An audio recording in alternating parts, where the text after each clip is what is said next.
जिस किसी ने भी इस भारत देश में जन्म लिया है वो भगवान श्री कृष्ण की दिव्य छवि के बारे में जानता है।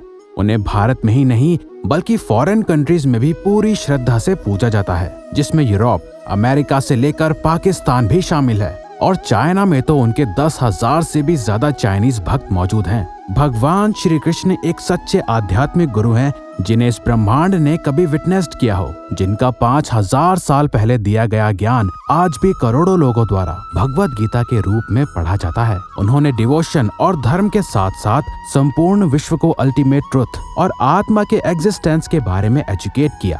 भगवान श्री कृष्ण हजारों सालों से लेकर आज के इस मॉडर्न वर्ल्ड तक हर दृष्टि से लोगों के रोल मॉडल रहे हैं और विदाउट ए सिंगल डाउट आने वाले अनंत समय तक रहेंगे।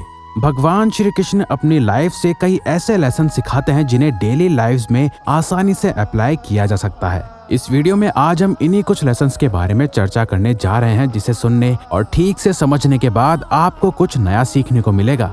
ये वीडियो शुरू करने से पहले हम एक बात व्यक्त करना चाहते हैं कि श्री कृष्ण जो स्वयं सारे कारणों के कारण हैं और परमात्मा स्वरूप में सभी के दिलों में हमेशा विराजमान रहते हैं, उनके बारे में चर्चा करने की योग्यता हमारे अंदर नहीं है। लेकिन फिर भी हमसे कोई गलती हो जाए तो कृपया हमें क्षमा कर दे।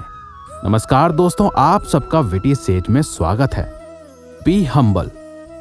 भले ही भगवान श्री कृष्ण दिव्य द्वारका के राजा, द्वारकाधीश और सारी सृष्टि के कारण स्वरूप परमात्मा है, लेकिन इस सब के बावजूद भी वे सबसे विनम्र रहते और बड़ों का सम्मान करते। चाहे वे उनके माता पिता हो, गुरु हो या और कोई, वो उन सबकी सेवा के लिए हमेशा तत्पर रहते। इसके साथ साथ वो अपने मित्रों से भी बड़े विनम्र रहते। सुदामा और भगवान श्री कृष्ण का ये इंसिडेंट तो हम सब जानते ही हैं, जो अपने आप में ही सिंप्लिसिटी का एक जीता जागता सबूत है। इसके अलावा महाभारत के भीषण युद्ध के बाद माता गांधारी और भगवान श्री कृष्ण का ये इंसिडेंट, जब माता गांधारी ने अपने 100 बेटों की मृत्यु से दुखी होकर भगवान कृष्ण को ये कहते हुए श्राप दिया कि जिस प्रकार मेरे वंश का नाश हुआ है, उसी प्रकार तुम्हारी आंखों के सामने तुम्हारे यादव वंश का नाश होगा।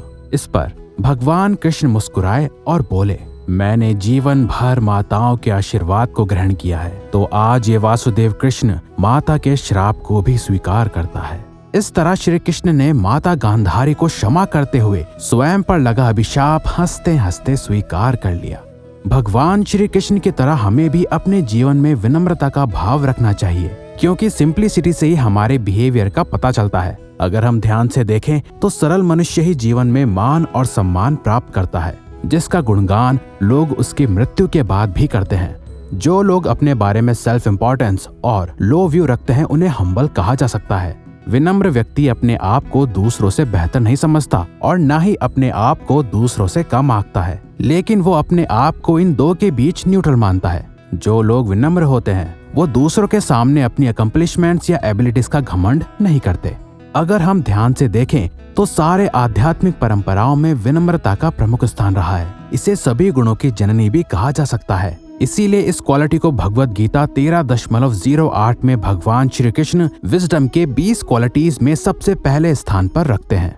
आजकल पूरी दुनिया में सोशल मीडिया का बोलबाला है, जिसकी वजह से लोग अपनी सेल्फ इमेज पर कुछ ज्यादा ही ध्यान देने लगे हैं। इसकी वजह से उनके अंदर अहंकार का प्रमाण बहुत ज्यादा तौर पर बढ़ रहा है, जिस कारण वो ऐसा दिखाते हैं कि उनकी लाइफ दूसरों से कितनी बेहतर और कितनी अच्छी है। इसीलिए सोशल मीडिया पर शो ऑफ का एक बहुत बड़ा कंपटीशन लगा रहता है और इस कंपटीशन के चक्कर में लोगों का ध्यान अपनी तरफ खींचने के लिए लोग अपनी हदें पार कर देते हैं, जिससे जोमेटो डिलीवरी केस जैसे इंसिडेंट्स हमें समाज में देखने को मिलते हैं। दूसरी ओर अहंकार से कम्प्लीटली ऑपोजिट ह्यूमिलिटी एंटायरली एक डिफरेंट चीज है।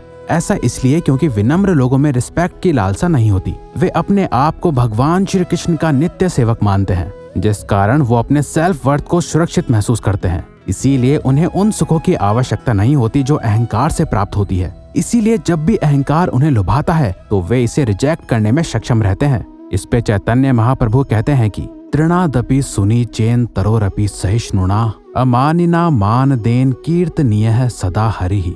अर्थात स्वयं को मार्ग में पड़े हुए तृण से भी अधिक नीच मानकर, वृक्ष के समान सहनशील होकर, मिथ्या मान की कामना किए बिना दूसरों को सदैव मान देकर हमें सदा ही श्री हरि नाम कीर्तन विनम्र भाव से करना चाहिए। Art of listening. लिसनिंग किसी भी कॉन्वर्सेशन का एक मूल्यवान हिस्सा है। ये दूसरे व्यक्ति के दृष्टिकोण को बेहतर ढंग से समझने में मदद करता है। भगवान श्री कृष्ण हमें कुरुक्षेत्र में युद्ध के दौरान अर्जुन को गीता का अनमोल ज्ञान देते समय इसी लिसनिंग का मूल्य दर्शाते हैं। भगवत गीता में कुल 18 अध्याय है, जिसमें से पहला अध्याय है अर्जुन विषाद योग, जिसमें विषाद का अर्थ होता है दुख, वेदना, करुणा आदि। भगवान श्री कृष्ण युद्ध के दौरान अर्जुन को अपना मत व्यक्त करने की अनुमति देते हैं और अपना धैर्य बनाते हुए संपूर्ण एक अध्याय तक अर्जुन की उलझन, भावनाएं एवं डिप्रेशन की गहराई ठीक से परखते हुए इस बात को एनालाइज करते हैं कि अर्जुन के विचार कहां से आ रहे हैं और इसका मूल क्या है। भगवान श्री कृष्ण अर्जुन के सारे प्रश्नों, दुखों, उलझनों और समस्याओं को ठीक से परखने और समझने के बाद ही अर्जुन को बाकी के 17 अध्यायों में उसका समाधान देते हैं। ऐसा व्यक्ति जिसके पास इनफ इंटेलिजेंस है, केवल वही दूसरे व्यक्ति को बोलने का अवसर देता है। अगर हम ध्यान से देखें तो कॉन्टिन्यूसली हम बातें ही करते हैं, पर कभी कॉन्वर्सेशन नहीं कर पाते। कॉन्वर्सेशन एक चीज है और बातें करना एक चीज। जब कोई हमसे कुछ बात कर रहा होता है तो हम उसकी बात ध्यान से सुने और समझे बिना ही अपने दिमाग में उसका उत्तर तैयार कर रहे होते हैं। इनफैक्ट हम इसलिए सुनते हैं क्योंकि उन्हें सुनने के बाद वो हमें सुन सके। इसी वजह से कॉन्वर्सेशन नहीं हो पाती। हमें ये बात क्लियरली समझनी चाहिए कि बुद्धि की आवश्यकता बोलने से ज्यादा सुनने में होती है। लेकिन दूसरे व्यक्ति को बोलने की अनुमति देना एक बहुत कठिन चीज है। एक स्मॉल स्टोरी। एक आदमी कह रहा था कि पिछले हफ्ते से मैंने अपनी पत्नी से बात नहीं की है। उसके दोस्त ने पूछा, क्यों, क्या हुआ, तुम दोनों का झगड़ा हुआ क्या? उसने कहा, नहीं, वो लगातार बोल रही होती है तो बस मैं उसे इंटरप्ट करने से डरता हूँ। अगर हमारी लाइफ में भी देखा जाए तो कुछ ऐसा ही होता है। हम कभी नहीं सुनते। जो लोग ऐसा कहते हैं कि कोई उनकी नहीं सुनता, ऐसा इसलिए क्योंकि वो लगातार बस बातें ही कर रहे होते हैं, दूसरों को कभी बात करने का मौका नहीं देते। अगर हम ऐसा ना करके दूसरे व्यक्ति को उत्तर देने के लिए नहीं, बल्कि उनकी भावनाओं को समझने के लिए उन्हें क्लियरली सुने, तो ऑटोमेटिकली ही हम उसका उत्तर देने में सक्षम हो जाते हैं। और वैसे भी दूसरे व्यक्ति को सुनना ही सम्मान का सबसे अच्छा प्रतीक होता है। Be Krishna's best friend. इस दुनिया में हर कोई अपने हित के बारे में चिंतित रहता है। यहाँ तक कि हमारी दोस्ती भी हमारे स्वार्थ और आनंद पे ही टिकी हुई है। और जब हमारा स्वार्थ खत्म तो उसके साथ हमारी दोस्ती भी खत्म हो जाती है। आत्मा के अट्रैक्टिव और प्रेम करने की क्वालिटीज भौतिक संसार में भी हमारे साथ रहती है, जिसे पूरा करने के लिए हम विवाह करते हैं। लेकिन इसका परिणाम ऐसा होता है कि दिन ब दिन एक ही चेहरे को बारंबार देखकर हम बोर हो जाते हैं और वक्त के साथ मटेरियल रिलेशनशिप का ये रोमांच जल्द ही खत्म हो जाता है, जिससे लोग अपनी इन इच्छाओं को पूरा करने के लिए गलत मार्ग का अवलंब करते हैं। लेकिन इसके विपरीत भगवान कृष्ण परम शुद्ध हैं, इसीलिए उनकी मित्रता कभी भी भौतिक संबंधों के स्वार्थी उद्देश्यों से दूषित नहीं होती। इसीलिए भगवान श्री कृष्ण के साथ हमारे संबंध दिव्य और हमेशा ताजा रहने वाले होते हैं, जो कभी उबाऊ नहीं होते, बल्कि वक्त के साथ उनके ये गुण बढ़ते ही रहते हैं। वेदों के अनुसार भगवान ने हमें प्रेम के आदान प्रदान करने की अपनी अटूट इच्छा से बनाया, इसलिए मित्रता ही उनके साथ आत्मा की मूल स्थिति है। जितना ज्यादा हम भगवान कृष्ण के असीमित गुणों के बारे में सुनेंगे, उतना ही ज्यादा हम समझेंगे कि उनके साथ मित्रता करने जैसी दूसरी और कोई चीज हमें संतुष्ट नहीं कर सकती। चूंकि हम भगवान कृष्ण के अंश हैं, इसीलिए उनके और हमारे बीच में एक स्वाभाविक घनिष्ठता अनंत काल से मौजूद है। भगवत गीता में वो हमें बताते हैं कि वो हमारे दिल में निवास करते हैं और एक अटूट मित्र की तरह जन्म मृत्यु के चक्कर से जाते हुए भी वो हमारे साथ पूरे ब्रह्मांड में इस शरीर से उस शरीर में प्रवास करते हैं। भगवान अपनी आध्यात्मिक दृष्टि से हमारी मूर्खता से पूरी तरह से अवगत होते हुए भी वो हमारे सच्चे मित्र के रूप में हमें अपनी गलतियों से सीखकर उनकी भक्ति की ओर मोड़ने के अवसर प्रदान करते हैं। कभी कभी वो प्यार से हमारा ध्यान अपनी ओर यानी सभी सुखों के निवास स्थान की ओर मोड़ने का प्रयास करते हैं, तो कभी कठोरता से। भगवान कृष्ण की मित्रता इतनी अद्वितीय है कि वे सभी शास्त्रों, संतों और आध्यात्मिक गुरुओं के रूप में हमेशा हमारे साथ रहकर हमें उनके पवित्र लोक में वापस ले जाने के लिए हर युग में बारंबार प्रकट होते हैं। भगवान कृष्ण के साथ मित्रता का एक और भी कारण ये है कि वो इटर्नल यानी शाश्वत हैं। भौतिक दुनिया में हम कभी कभी किसी अन्य व्यक्ति के साथ अपना मैत्रीपूर्ण संबंध बना लेते हैं, लेकिन मृत्यु के समय दोनों मित्रों के कर्म उन्हें एक दूसरे से बहुत दूर ले जाते हैं। जैसे फूलों की पंखुड़ियां जो कुछ समय तक साथ में रहते हैं, पर एक हवा का झोंका आने पर उन्हें एक दूसरे से बहुत दूर ले जाता है।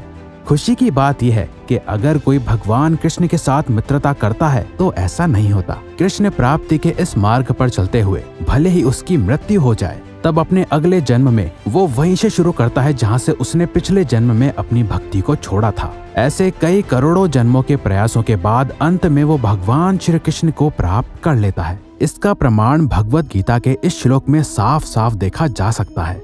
प्राप्य पुण्य कृताम लोकानुष्ठित्वा शास्त्रवती समाः श्रुचि नाम श्रीमताम गृहे योग भ्रष्टो विजायते तत्र तम बुद्धि संयोगम लभते पौर्व देहिकम य तते च ततो भूयः संसिद्धो कुरु नंदन।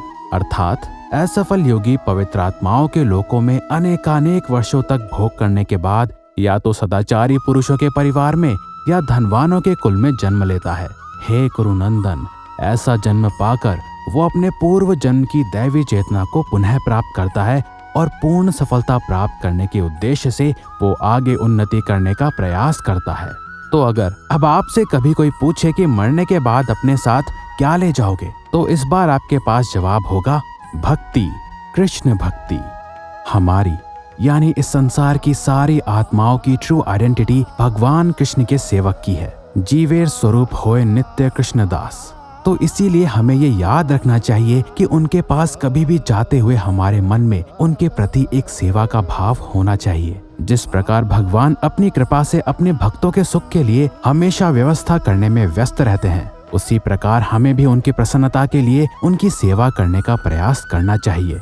ये सच्चे मित्र की पहचान और निस्वार्थ प्रेम की शुरुआत है। और वैसे भी अगर हम अपनी भक्ति भावनाओं को विकसित करने के लिए निस्वार्थ होकर कार्य करते हैं तो इसमें हमारे लिए कोई विपदा नहीं है, बल्कि वास्तव में भगवान श्री कृष्ण की सेवा करना इतना आनंदमय है कि इसका आस्वाद लेने के लिए वो स्वयं 500 साल पहले एक भक्त के रूप में यानी भगवान चैतन्य महाप्रभु के रूप में प्रकट होते हैं, जिससे वो अपनी ही भक्ति का आनंद ले सकें और हमें ये ज्ञान प्रदान कर सके कि इस पूरी दुनिया में हमारे लिए भगवान कृष्ण के साथ अपने दिव्य संबंध को प्राप्त करने से बड़ी दूसरी और कोई चीज नहीं है। तो दोस्तों, ये थी भगवान श्री कृष्ण के लाइफ से ली गई कुछ लर्निंग्स। कैसी लगी आपको ये वीडियो, आप हमें कमेंट सेक्शन में जरूर बताएं और इस वीडियो को अपने फ्रेंड्स और फैमिली के साथ जरूर शेयर करें। और ऐसे ही ज्ञान से भरी और भी वीडियोस देखने के लिए हमारे चैनल विटी स्टेज को जरूर सब्सक्राइब करें।